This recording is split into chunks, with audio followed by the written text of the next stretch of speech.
ताऊ जी हमें रेलगाड़ी ला दोगे?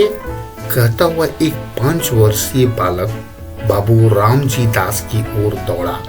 बाबू साहब ने दोनों बाँह फैलाकर कहा, हाँ बेटा ला देंगे।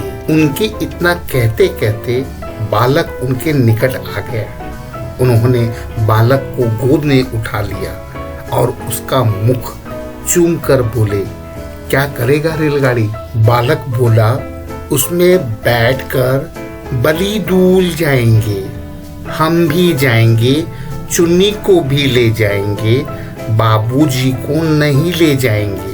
हमें रेलगाड़ी नहीं ला देते ताऊ जी, तुम दोगे तो तुम्हें ले जाएंगे। बाबू, और किसे ले जाएगा? बालक दम भर सोच कर बोला, बच और किसी को नहीं ले जाएंगे। पास ही बाबू रामजी दास की अर्धांगिनी बैठी थी। बाबू साहब ने उसकी ओर इशारा करके कहा, और अपनी ताई को नहीं ले जाएगा? बालक कुछ देर तक अपनी ताई की ओर देखता रहा। ताई जी उस समय कुछ चिढ़ी हुई सी बैठी थी। बालक को उनके मुख का यह भाव अच्छा न लगा, अतएव वह बोला, ताई को नहीं ले जाएंगे। ताई जी सुपारी काटती हुई बोली, अपने ताऊ को ले जा, मेरे ऊपर दया रख। ताई ने यह बात बड़ी रुखाई के साथ कही। बालक ताई के शुष्क व्यवहार को तुरंत ताड़ गया। बाबू साहब ने पूछा, ताई को क्यों नहीं ले जाएगा? बालक, ताई हमें प्यार नहीं करती। बाबू, जो प्यार करे तो ले जाएगा। बालक को इसमें कुछ संदेह था। ताई का भाव देखकर उसे यह आशा नहीं थी कि प्यार करेगी। इसमें बालक मौन रहा। बाबूजी ने फिर पूछा, क्यों रे, बोलता नहीं? ताई प्यार करे तो रेल पर बिठाकर ले जाएगा। बालक ने ताऊ जी को प्रसन्न करने के लिए केवल सर हिलाकर स्वीकार कर लिया, परंतु मुख से कुछ नहीं कहा। बाबू साहब उसे अपनी अर्धांगिनी के पास ले जाकर उनसे बोले, लो इसे प्यार कर लो, यह तुम्हें भी ले जाएगा। परंतु बच्चे की ताई श्रीमती रामेश्वरी को पति की यह चुहलबाजी अच्छी न लगी। वह तुनक कर बोली, तुम ही रेल पर बैठ कर जाओ, मुझे नहीं जाना है। बाबू साहब ने रामेश्वरी की बात पर ध्यान न दिया।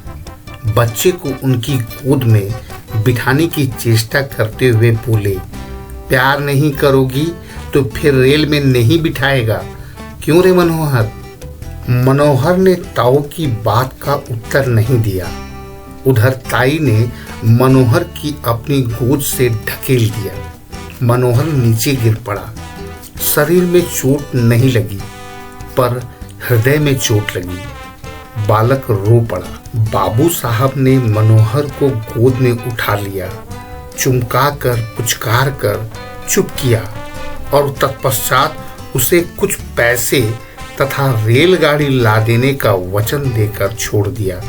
बालक मनोहर भावपूर्ण दृष्टि से अपनी ताई की ओर ताकता हुआ उस स्थान से चला गया। मनोहर के चले जाने पर बाबू रामजी दास रामेश्वरी से बोले, तुम्हारा यह कैसा व्यवहार है? बच्चे को धकेल दिया, जो उसको चोट लग जाती तो? रामेश्वरी मुंह लटकाकर बोली, लग जाती तो अच्छा होता, क्यों मेरी खोपड़ी पर लादे देते थे? आप ही तो उसे मेरे ऊपर डालते थे और अब आप ही ऐसी बातें करते हैं। बाबू साहब कुड़कर बोले, इसको खोपड़ी का लादना कहते हैं रामेश्वरी, और नहीं तो किसे कहते हैं? तुम्हें तो अपने आगे और किसी का दुख सुख सूझता ही नहीं। न जाने कब किसका जी कैसा होता है। तुम्हें इन बातों की कुछ परवाह ही नहीं, अपनी चुहल से काम है।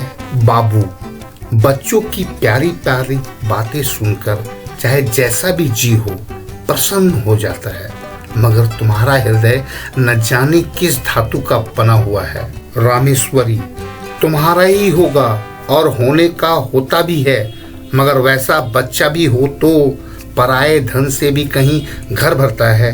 बाबू साहब कुछ देर चुप रहकर बोले, यदि अपना सका भतीजा भी पराया धन कहा जा सकता है तो फिर मैं नहीं समझता कि अपना धन किसे कहेंगे। रामेश्वरी कुछ उत्तेजित होकर बोली, बात बनाना बहुत आता है, तुम्हारा भतीजा है, तुम चाहो जो समझो, पर मुझे ये बातें अच्छी नहीं लगती।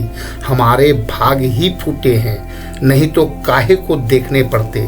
चलन तो दुनिया से निराला है, आदमी संतान के लिए न जाने क्या क्या करते हैं, पूजा पाठ करते हैं, व्रत रखते हैं, पर तुम्हें इन बातों से क्या काम?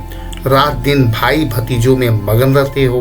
बाबू साहब के मुख पर घृणा का भाव झलक गया। उन्होंने कहा, पूजा पाठ व्रत सब ढकोसला है। जो वस्तु भाग्य में नहीं वह पूजा पाठ से कभी प्राप्त नहीं हो सकती, मेरा यह अटल विश्वास है। श्रीमती कुछ रुआंसे स्वर में बोली, इसी विश्वास ने तो सब चौपट कर रखा है। ऐसे ही विश्वास पर सब बैठ जाए तो काम कैसे चले? सब विश्वास पर ही बैठे रहे तो आदमी काहे को किसी बात के लिए चेष्टा करे। बाबू साहब ने सोचा कि मूर्ख स्त्री के मुंह लगना ठीक नहीं, अतएव वह स्त्री की बात का कुछ उत्तर ना देकर वहां से टल गए।